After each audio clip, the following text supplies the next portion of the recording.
House, आपका 9th house आपके साले सालियों का भाव है। 9th हाउस में शून्यता है, जड़ता है, विरोधाभासी है। तो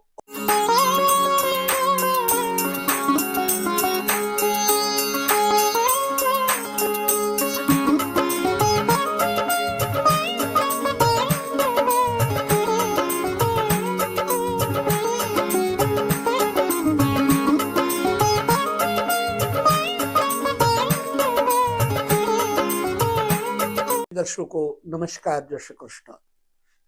आपके दाम्पत्य जीवन का यानी ससुराल पक्ष का कोई भी हाल जानने के लिए आपकी जन्म कुंडली में ही पता लग जाएगा। ये वीडियो को मैंने आपके सामने पिछले एपिसोड में दिया। ससुराल पक्ष किस भाव से जानेंगे, इस वीडियो में कुछ संदेह लोगों के हैं, उसके बारे में हम चर्चा करेंगे।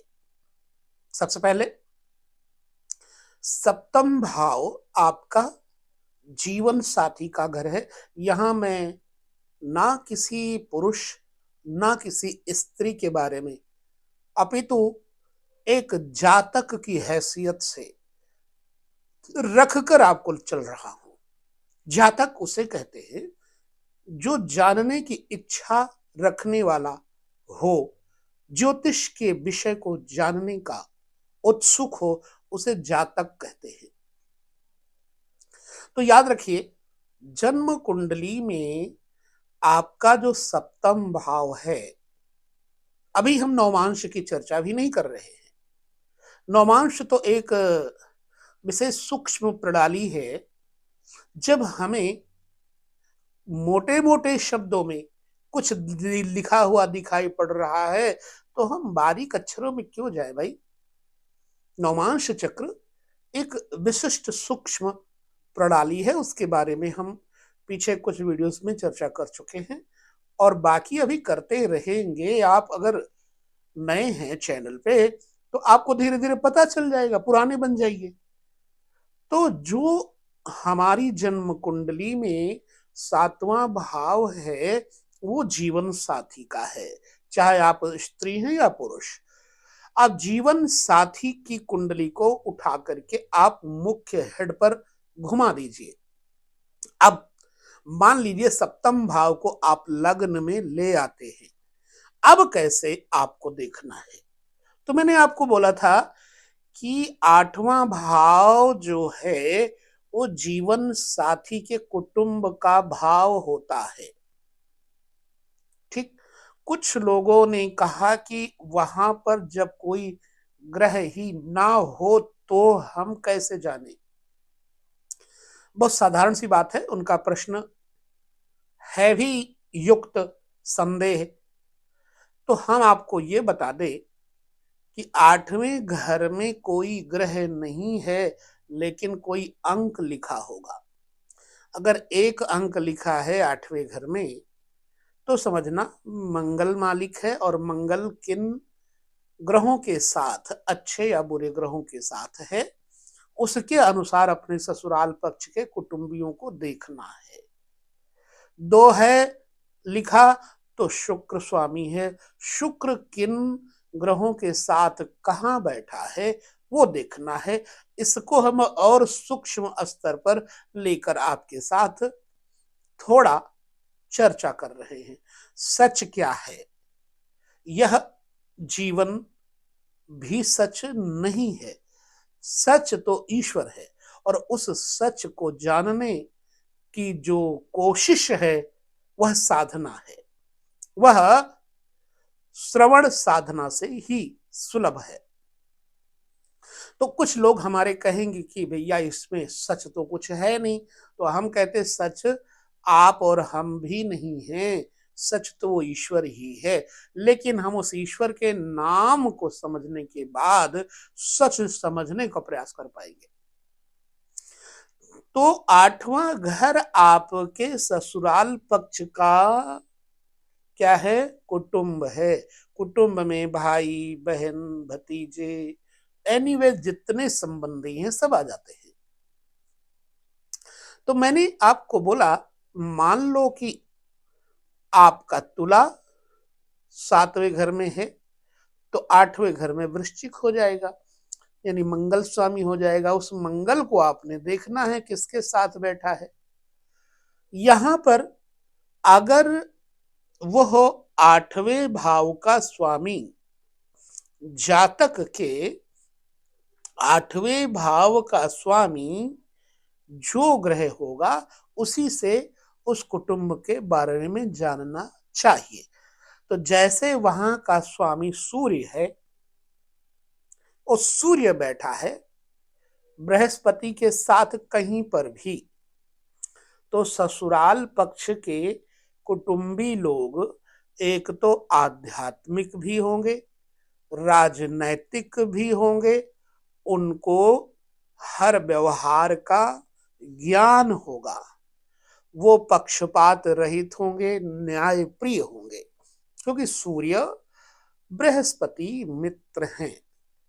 अब सूर्य के साथ बैठे हुए चंद्रमा होंगे तो ससुराल पक्ष के लोग सौम्य स्वभाव, शीतल स्वभाव, सुंदर आचरण वाले, यद्यपि चंद्रमा बलि हो तब इस बात के बारे में जाना जा सकता है।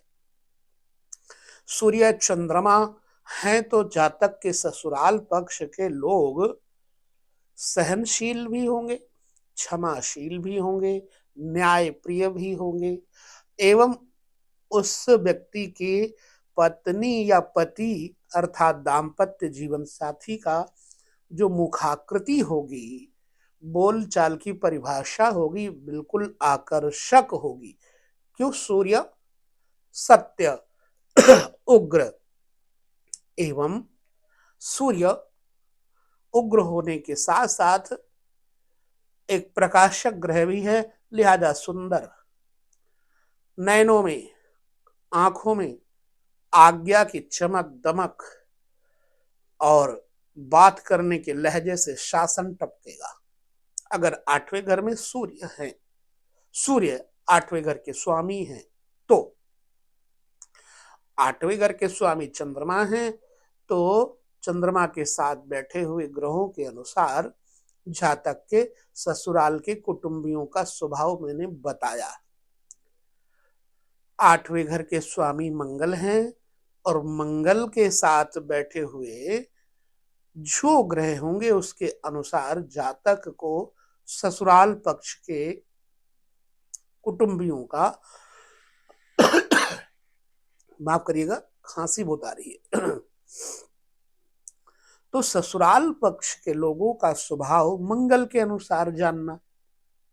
मंगल दुस्साहसी, साहसी, एनर्जेटिक मंगल भूमिपुत्र, जमीन जायदाद संपत्ति, पुलिस डिपार्टमेंट और जो सेना नायक इत्यादि है, तो मिलिट्री इत्यादि से जुड़ा हुआ, पीएससी इत्यादि से जुड़ा हुआ जातक के स्पाउस में कोई न कोई होगा। मंगल डॉक्टर, सर्जरी करने वाला स्पाउस का कोई न कोई परिवार में होगा। ये सब चीजें देखनी चाहिए। एवं फिर आपको समझना, 8वां घर आपके स्पाउस का शब्द समूह निकालने का मुख है। तो 8वें घर में बैठे हुए शुभ ग्रह व्यक्ति के जीवन साथी के बात करने का तरीका सरल बनाएंगे।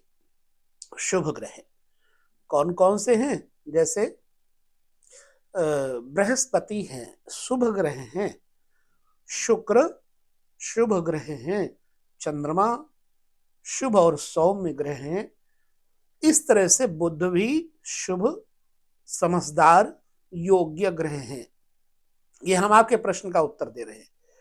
तो यदि 8वें घर के स्वामी का जो स्वामी का प्रभाव शुभ ग्रहों से युक्त तो है, तो जातक के जीवन साथी के कुटुंबी यानी परिवार, ससुराल पक्ष के लोग शुभ स्वभाव वाले, प्रसन्न मुख, संपत्ति धैर्य युक्त होंगे।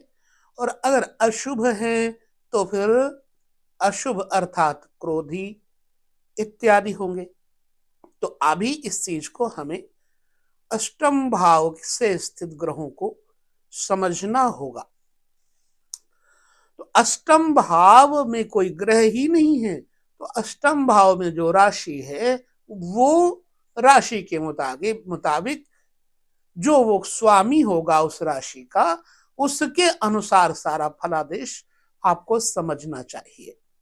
एक सूक्ष्मतम अध्ययन करना है तो अष्टम भाव का स्वामी जातक के स्पाउस का वाणी के प्रभाव को दर्शाता है। अष्टम भाव कुटुंब ससुराल के संबंधियों का, ससुराल के पक्षधरों का दर्शाता है प्रभाव।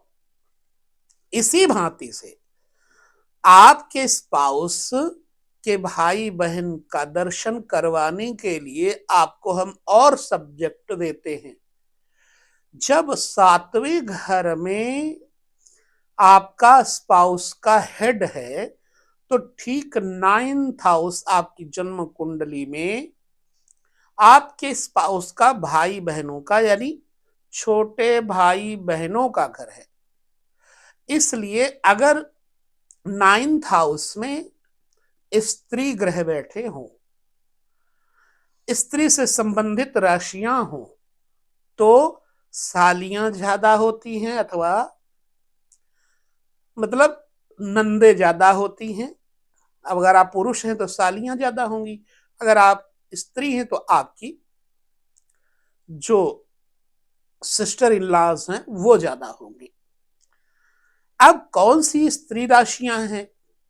वृष राशि स्त्री राशि है, ठीक है।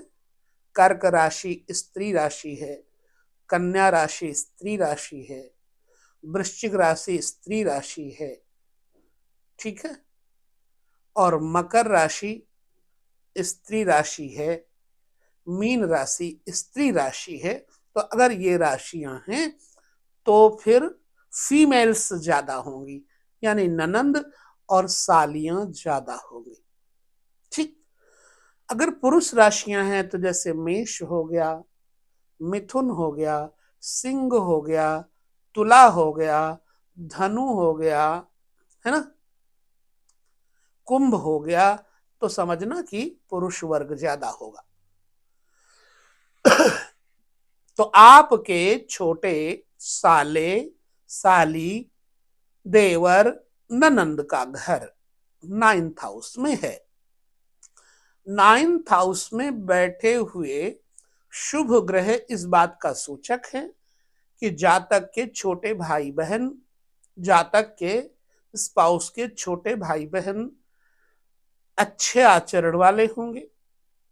एवं क्रूर ग्रह बैठे होने पर जातक के जो स्पाउस, जीवन साथी के छोटे भाई बहन हैं, वो सौम्य क्रूर स्वभाव के होंगे।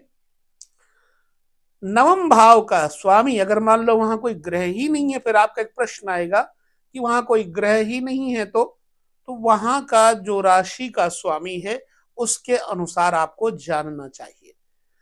मान लो तीसरे यानी 9th हाउस में मेष लग्न है, तो मेष राशि का स्वामी मंगल हो गया, तो मंगल के अनुसार आपको जानना चाहिए।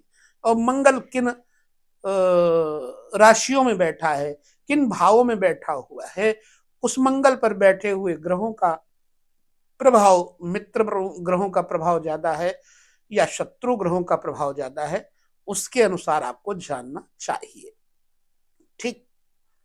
अब इस संदर्भ को हम आगे और बताएंगे, लेकिन छोटे छोटे वीडियो में आपको समझने में आसानी होगी। अब ये तो बात हो गई 9th हाउस। आपका 9th हाउस आपके साले सालियों का भाव है।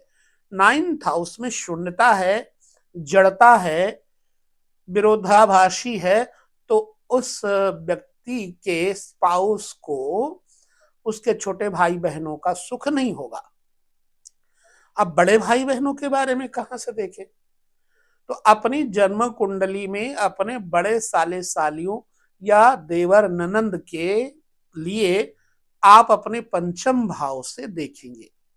ठीक उसी भांति जैसे आपने 9th हाउस से देखा, पंचम भाव में बैठे हुए अच्छे ग्रह ससुराल में बड़े साली सालों का या बड़ी ननंद बड़े जेठ का प्रभाव बताएंगे।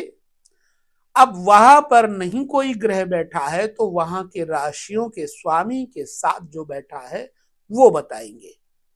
आपको वीडियो में कुछ समझ में आ रहा है तो जरूर कमेंट करके बताइए।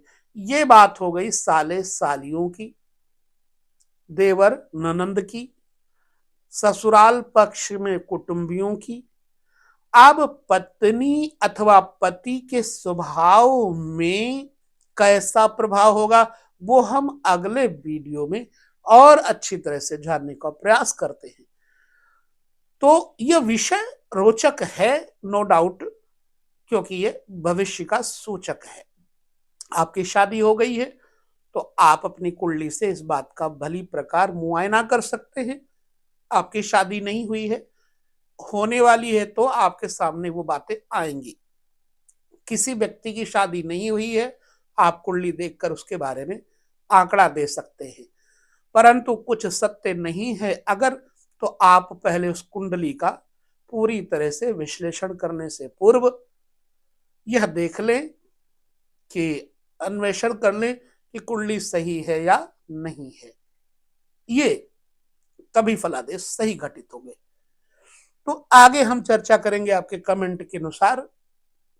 इस वीडियो में कई लोगों ने जो कमेंट किया था उसके अनुसार मैंने ये वीडियो दिया। पुनः आप क्या जानना चाहते हैं वो जिज्ञासा बताएंगे। मिलते हैं अगले वीडियो में, जानते हैं आपके अनुसार ससुराल पक्ष से संबंधित और विषय। नमस्कार, जय श्री कृष्ण।